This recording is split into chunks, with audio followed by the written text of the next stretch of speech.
What's up, fight fans? This is Kurt DeVille with Counterpunch Boxing News, and I have some new news concerning Errol, the Truth Spence.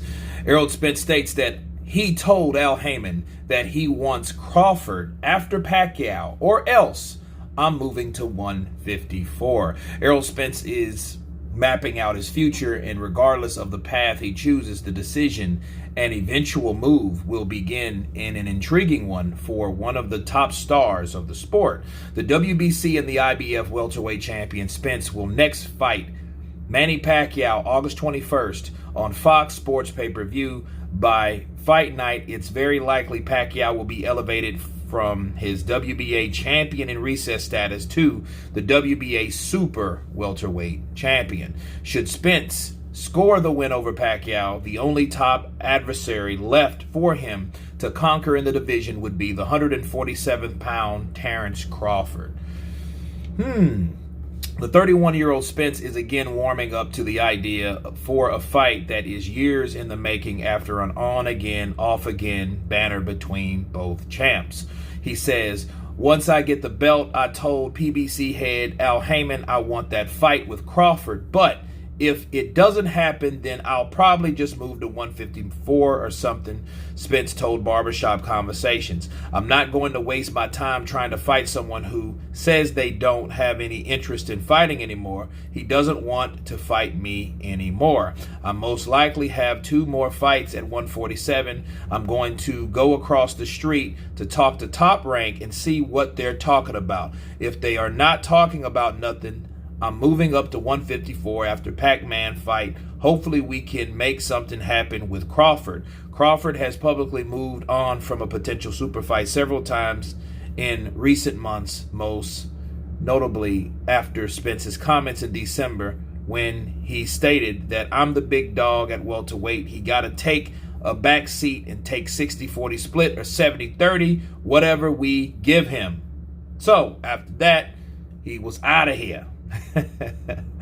"Bob treats him like any owner does any athlete," said Spence. "Basically treats him like property or something like that. I feel like he doesn't really respect Terence." Let me stop there, okay?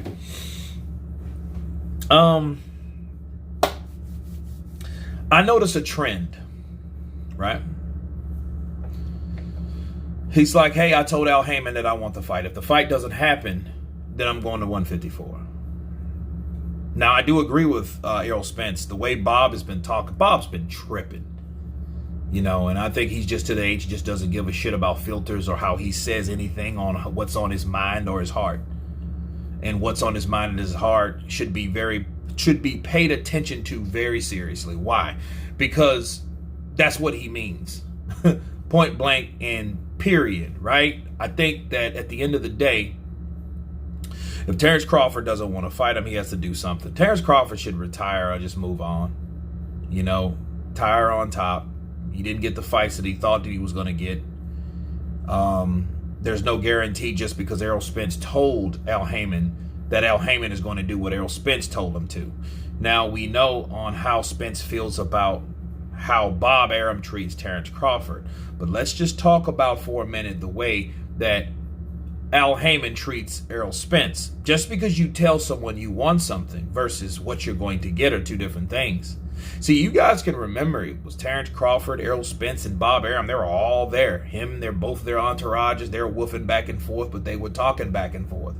And one thing that I noticed that Errol Spence, based on that face-to-face interaction, and Bob was sitting there, he asked him, "Okay, well, hey, what's up now? You said get a belt. Now I got a belt."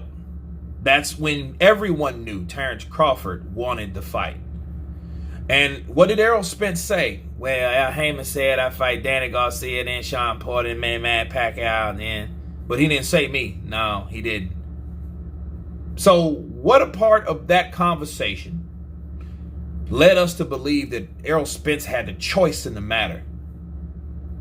Just being real, like nothing told me that Errol Spence was calling any type of shots. Now he's sitting here saying, 60-40 or 70-30 or whatever we give him, fuck around, be 80-20. I heard the whole thing, that little rant he did, him and his girl or whoever she was, So Why would Terence Crawford want to sit there and listen to that? Because it seems like Errol Spence was fucking playing games, talking shit over the internet, over social media, and not really talking about an honest fight. But then the next option, I'm probably going to go up to 154. I'm going to tell you what's going to happen. He's not going to fight Terence Crawford ever. Even if Terence Crawford piques interest again back in it, it won't happen, because I don't think Errol Spence is too far from off a leash himself. I think he has a longer chain, but I don't think it's that much longer.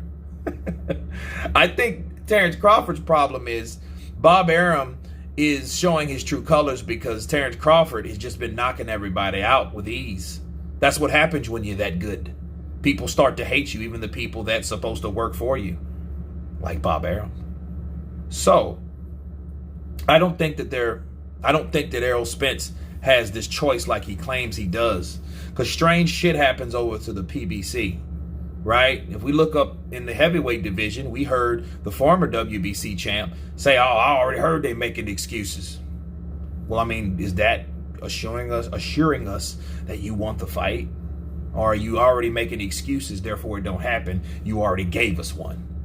You're giving an excuse in advance. I don't like that idea. But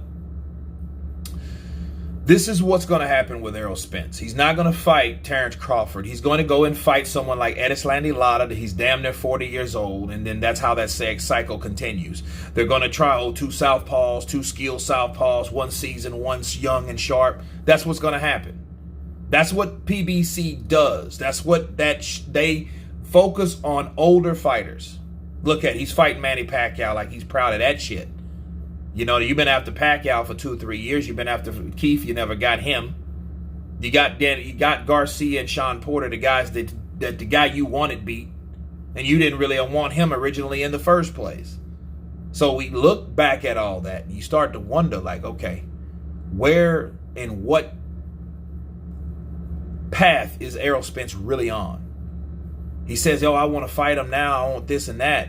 How are you calling the shots as though you are the guy that's making the fight? You're not making the fight. You're the fighter. Okay? Al Heyman is. That's who's making the fight. Now, if he's telling Errol Spence to say that, obviously he's not serious about it, because he's not coming with direct demands from himself. So I think Errol Spence is going to end up fighting somebody like that, a Jared Hurd, Erislandy Lara, like I said. You know, and that will be Errol Spence, and he will appear. He's going to be in another weight class so he can get the belts up at that weight class, take on J-Rock or somebody like that. If he can get him out of there, then he can meet Canelo at 160 or 164.5. That's going to be exactly what Errol Spence does. I don't think he's going to fight Terence Crawford. Terence Crawford might just be full of the whole lot of them, right? Just tired. But anyway, you guys tell me what you think of Errol Spence's itinerary or his plans to fight Crawford after the Pacquiao fight. Tell me what you think. Please subscribe. And you guys been counterpunching. Peace.